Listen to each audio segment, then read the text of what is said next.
Hi, my name's Matthew Webber.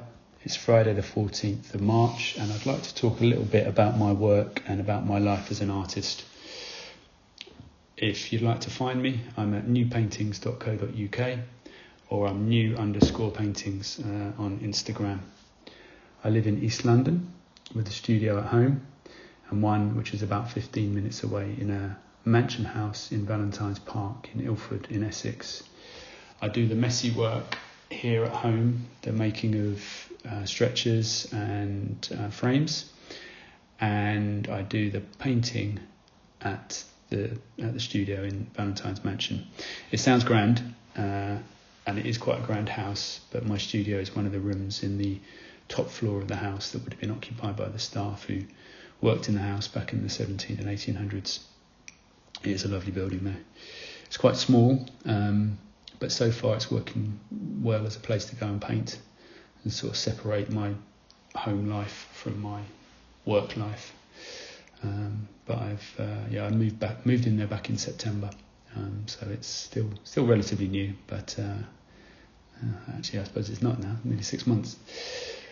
Let me go back and do that sentence again. It's quite small, but so far it's working well as a place to go and paint, and it's nice to be able to separate my home life and my work life. I grew up in a small town in Suffolk in the east of England.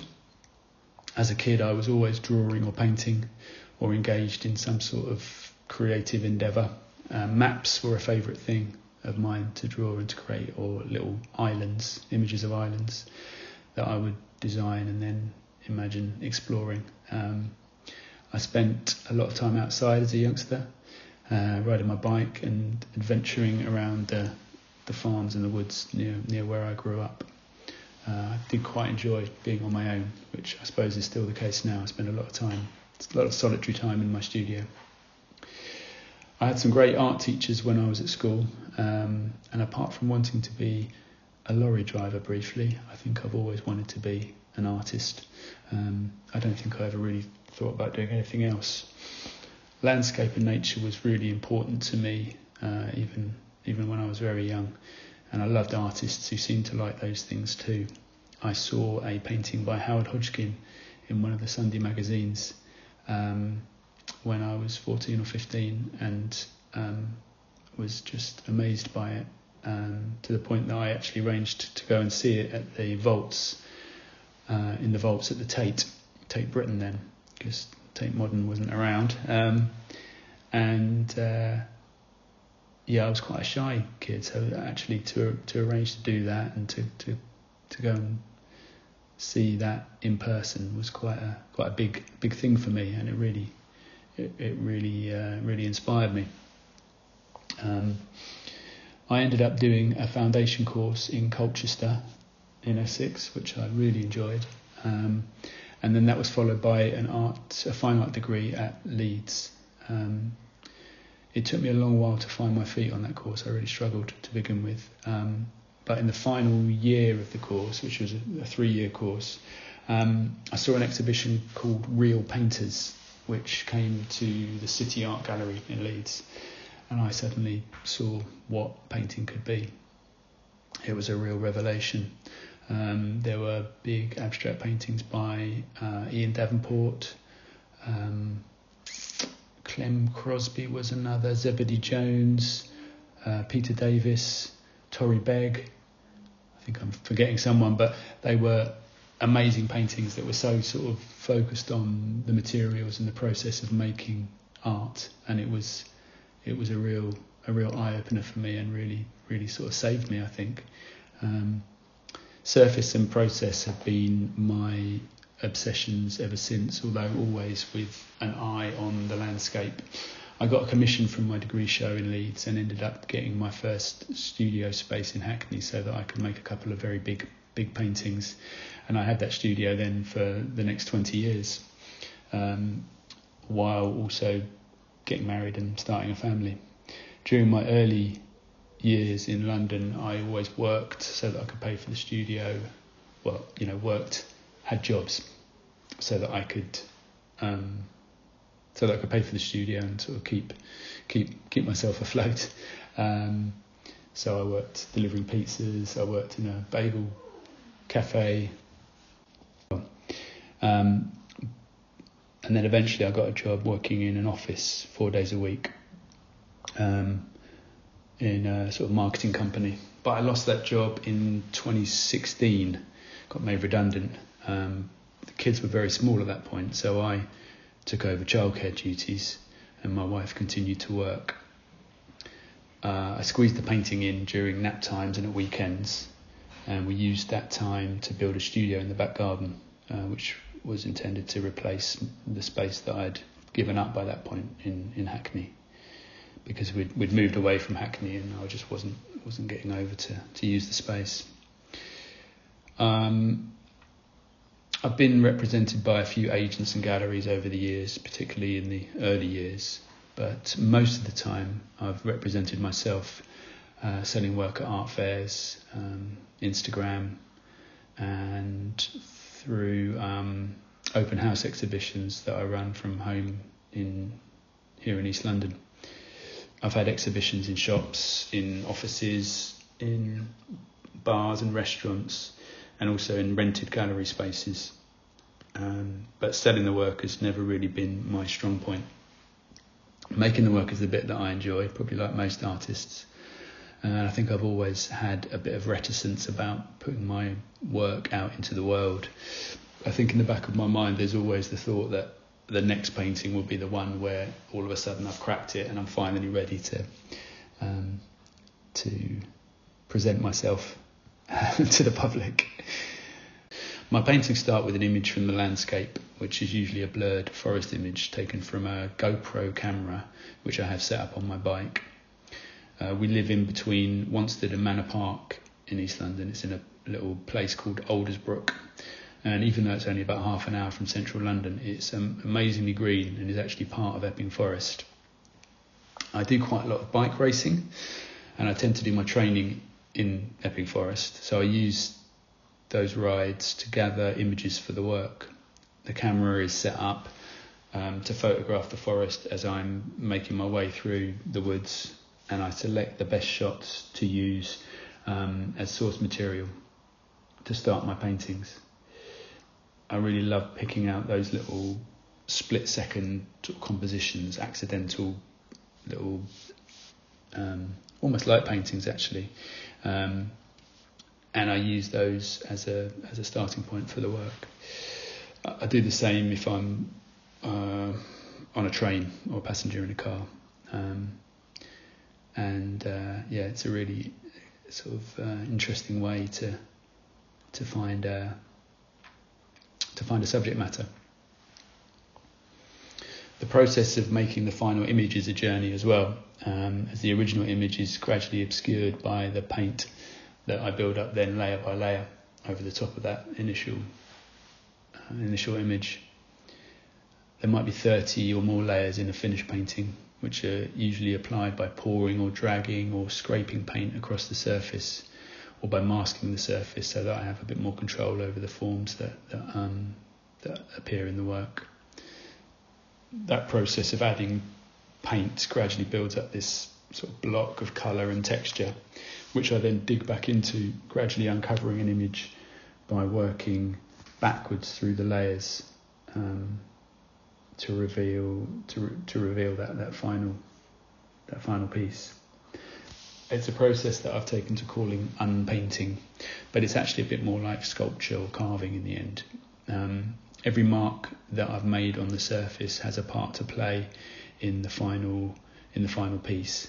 So you get all these unexpected little marks and textures and colour relationships that you didn't plan for, but you can then work more selectively across the surface of the painting, and you pick out areas that are working and you focus on those, and maybe you sort of remove and obliterate areas that aren't adding to the overall image. Although it's a very destructive process, and I'm using power tools like a belt sander and a jet wash to erode the surface, the final painting is usually quite subtle and quite delicate, with a surface that I aim to polish and refined so that it's almost like a mirror. The image is always extremely dense with lots and lots of minute detail, but the surface is entirely smooth, and I like that contrast. I encourage people to touch the paintings when I'm showing them my work, because the physical sensation is so different from the visual one. It's an unpredictable process sometimes. It's quite frustrating, but then some sort of magical transformation might take place, and something beautiful emerges from all the dust and the scraps of paint, and then it feels like digging up buried treasure. I know that I've succeeded with the painting when I start carrying it around after I've finished it. Sometimes it takes a while to realise that I've finished something good, but other times it's an immediate feeling. It's quite sort of visceral, and I love that. It's what I'm always hoping for when I start a piece of work, or particularly towards the end of that piece of work as I'm approaching the finish line. I've always, as I said before, I've always been fascinated by paint and surface, and I like to go and look at Gerhard Richter's cage paintings at Tate Modern when I need some inspiration. They are these monumental abstracts, huge and so satisfying, so exciting to spend time looking at. I go through phases in my work, sometimes very productive for weeks at a time, and sometimes making nothing at all, which I used to think was a negative, but actually now I think it's quite a sensible approach to it, because it's quite easy to get into a rut creatively where you're making the same type of mark or mixing the same kinds of colour. But I found that when I come back from these sort of blank periods, I'm refreshed and ready to start fresh with new ideas, and without that sort of crutch of the way that I've been working prior to that. I used to listen to podcasts while I worked, but I found that the distraction of a conversation usually means that I get into the same sort of autopilot mode, and that negatively impacts what I'm trying to do. So I tend to listen to music or just have silence really while I'm working. I'm currently trying to make my practice a bit more environmentally friendly. For such a spiritual and enlightened creative area, the raw materials of art aren't very eco. I don't buy canvas anymore, and I usually make my painting supports from found materials, mostly waste plywood and timber that I pick up from local building projects. There's an endless supply of that. The process also uses a lot of water, and I've set up a big 250 litre rainwater harvesting tank which sits alongside my studio, and that's where I get my water from as well.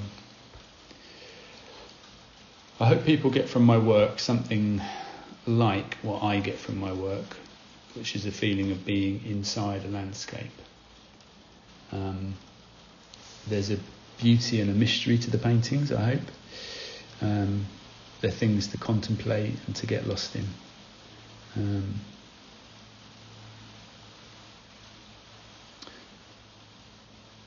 The most sort of interesting reaction that I've had to my work was from a visitor to an art fair that I was attending recently, who said that she wanted to take a bite out of a painting, which I think might be a little bit like that visceral response that I mentioned earlier, which I get to a certain extent, where looking at them sometimes feels like it isn't quite enough.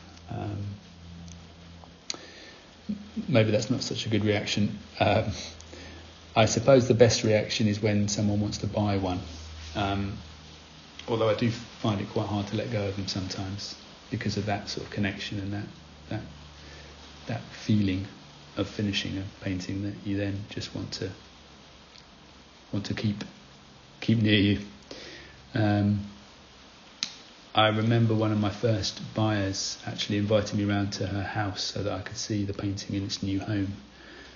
And it looked good, but it wasn't quite straight. So I asked her if she'd mind if I adjusted it slightly, and she said that it was too late because, as she explained, she'd super glued it to the wall. So I guess it's still there now. I think that's it. So thank you, Stan, for inviting me to participate. If you've watched this video and you'd like to find out more about me and my work, please follow me at new_paintings on Instagram, or visit my website at newpaintings.co.uk. Thanks.